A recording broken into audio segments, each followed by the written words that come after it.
ছাত্রছাত্রীরা, আজকে আমরা আবার নতুন করে একটা নতুন ভিডিও নিয়ে আজকে কিছু পড়াশোনা করব বা কিছু নতুন শিখব।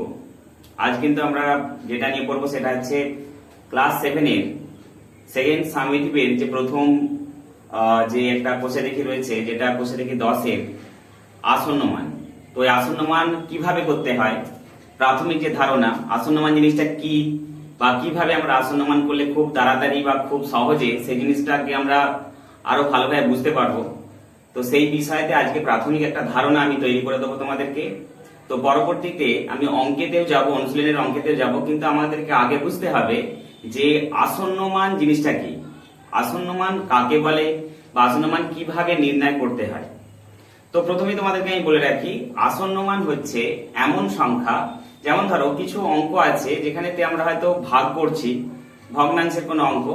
তো ভাগ করার ক্ষেত্রে কিছু কিছু অঙ্কে আমরা দেখতে পাই অঙ্কটা হয়তো ভাগ করার পরে দশমিক দেওয়ার পরে মিলে গেছে, কিন্তু এমন কিছু অঙ্ক আছে যেখানে ভাগ করছি অথচ সেটাকে আমরা মেলাতে পারছি না। তো একটা সময় ওই একই সংখ্যা বারবার বারবার ঘুরে ফিরে আসে, তখন তার নির্দিষ্ট একটা উত্তর লেখার ক্ষেত্রে একটা প্রসেস বা পদ্ধতি অবলম্বন করা হয়েছে, যেটাকে আমরা বলছি আসন্ন মান। তো এই আসন্ন মান কথাটার অর্থটা কি? আসন্ন মান কথার অর্থ হচ্ছে প্রায় সমান, সমান নয় কিন্তু প্রায় সমান, অর্থাৎ যে মানটা আমি লিখবো সেটা সম্পূর্ণভাবে সমান নয়। এবারে আমরা একটা সহজ উদাহরণের সাহায্যে কিন্তু আমরা আসন্ন মান বিষয়টা কি বা কিভাবে আমরা নির্ণয় করতে পারি সেটা আমরা সহজেই বুঝে নেব। চলো শুরু করা যাক। দেখো বসে দেখি 10-এ একটা অঙ্ক আছে 6-এর দাগে। আমি ওই অঙ্কটাকে ধরেই তোমাদেরকে আসন্ন মান অংশটা কিছুটা বোঝানোর চেষ্টা করছি, আশা করছি বোঝাতে পারবো। ভালো করে লক্ষ্য করো এবং দেখতে থাকো ভালোভাবে ভিডিওটা। একটা আসন্ন মান অঙ্ক করব, সেই অঙ্কটা হচ্ছে কি না 22-এর 7, 22 ডিভাইডেড বাই 7। তো 22-এর 7 আমরা লিখে দিয়েছি। এবারে এটাকে আমরা কি করব, পাশে ভাগ করার চেষ্টা করব। দেখো তাহলে 7 দিয়ে যদি আমরা এটাকে কি করি, ভাগ করি, তাহলে প্রথমে 7 1 7, 7 2 14, 3 7 21, 21। এবারে কি 1/2 1, দশমিক চলে আসলো 0, 7 1 7, 7/10 কত 3। দশমিকের জন্য আমরা প্রত্যেকটা ক্ষেত্রে একটা করে কি নিতে পারি, 0 নিতে পারি। তো 0 নিলাম, 4 7 28, 2 আবার 0, 7 2 কত 14, 6 0, 7 8 কত 56, আবার 4 0, 5 7 35, 5 0, 7 7 আবার 49, 1 0, 7 1 7। দেখো অঙ্কটা ভালো করে লক্ষ্য করো, আমরা দশমিকের পরে কি দিয়ে শুরু করেছিলাম, 1 দিয়ে, আবার কিন্তু চলে এসেছে আমার নতুন করে 1। তার মানে এই অঙ্কটাতে কোনো রকম ভাবে আমি সংখ্যাতে মেলাতে পারবো না। তার মানে এরপরে আবার কত আসবে, 4 আসবে, আবার 2 আসবে, আবার 8 আসবে, আবার 5 আসবে, আবার 7 আসবে, আবার 1 আসবে। তার মানে এটাকে আমরা যত খুশি করে যাই না কেন, কোনোভাবে আমরা উত্তরটা মেলাতে পারবো না। তাহলে এর উত্তরটা আমরা অ্যাকচুয়ালি কিভাবে লিখতে পারি, কিভাবে আমরা লিখতে পারি, সেই পদ্ধতিটাই হচ্ছে আসন্ন মান। নিশ্চয়ই বুঝতে পারছো। এইবার এখানে বলে দেওয়া থাকবে, কি বলে দেওয়া থাকবে না, কত দশমিক স্থান পর্যন্ত আসন্ন মান, 2 দশমিক স্থান পর্যন্ত কি 3 দশমিক স্থান পর্যন্ত কি 4 দশমিক স্থান পর্যন্ত। এবারে চলো আমি 1 থেকে যতগুলো সংখ্যা হয়েছে সবগুলো হচ্ছে একে একে আমি বোঝানোর চেষ্টা করছি। তাহলে এই উত্তরটাকে আমি এখানেতে লিখবো, ওখানে তো আমরা পেয়ে গেছি। এবারে ধরো এটাকে 1 দশমিক স্থান পর্যন্ত আসন্ন মানে যদি নিয়ে যাওয়া হয়, 1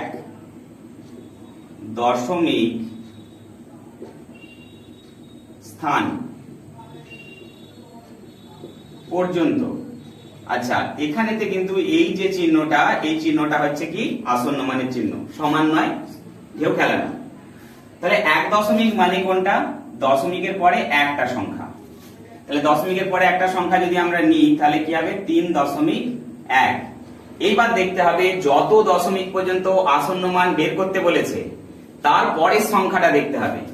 এর পরের সংখ্যাটা কত আছে? 4 আছে। ওটা যদি 5 বা 5-এর বেশি থাকে তাহলে এই আগের সংখ্যাটার সঙ্গে 1 আমাকে যোগ করে দিতে হবে। বোঝা গেছে? তাহলে যেহেতু এখানে 1-এর পরে কত আছে? 4, 5-এর থেকে কম, সেই জন্য আমরা 1টা এখানে কত রয়ে যাচ্ছে? 1-ই রয়ে যাচ্ছে। আবার যদি বলি 2 দশমিক স্থান পর্যন্ত, এটাকে আমি যদি ঘুরিয়ে লিখে দিই 2 দশমিক স্থান পর্যন্ত, আসন্ন মানে নিয়ে গেলাম। এবারে 2 দশমিক স্থান পর্যন্ত মানে কত দূর আসছে? 4 পর্যন্ত, 3.14। এবারে 3.14, তাহলে তৃতীয় সংখ্যাটা আমাকে দেখতে হবে। তৃতীয় সংখ্যাটা কত আছে বলো? 2, যেটা 5-এর থেকে কম। তাহলে এখানেও কোনো পরিবর্তন হবে না, 3 দশমিক কত হবে? 14। এবারে পরবর্তীতে যদি আমরা যাই 3 দশমিক স্থান পর্যন্ত, তাহলে 3 দশমিক স্থান পর্যন্ত মানে কত পর্যন্ত যাচ্ছি আমরা? 3.142, 3.142। এবারে বলো 2 এর পরের সংখ্যাটা কত আছে? 2 এর পরের সংখ্যাটা আছে 8, যেটা 5-এর থেকে বড়। তাহলে এই যে 2টা আমরা লিখেছি, এই 2টা আমরা লিখতে পারবো না, এটা 2টা কি হয়ে যাবে? 3। বিষয়টা বুঝতে পারা গেছে কিনা? আচ্ছা, এরপরে তাহলে আবার চলে আসবো আমরা 4 দশমিক স্থান পর্যন্ত। 4 দশমিক স্থান পর্যন্ত, তাহলে এখানে কটা সংখ্যা পর্যন্ত আমরা যাবো? 1, 2, 3, 4। তাহলে আমাকে লিখতে হবে 3.142,8 এই অবধি আসলাম। এরপরে আমাকে দেখতে হবে 8 এর পরে কি সংখ্যাটা আছে। 8 এর পরে কি সংখ্যা আছে? 5। আমি বলেছি 5 বা 5-এর বেশি থাকলেই সেটা কি হবে? তার আগের সংখ্যার সঙ্গে 1 যোগ হয়ে যাবে। তার মানে এই 8টা কত হয়ে যাবে? না 9।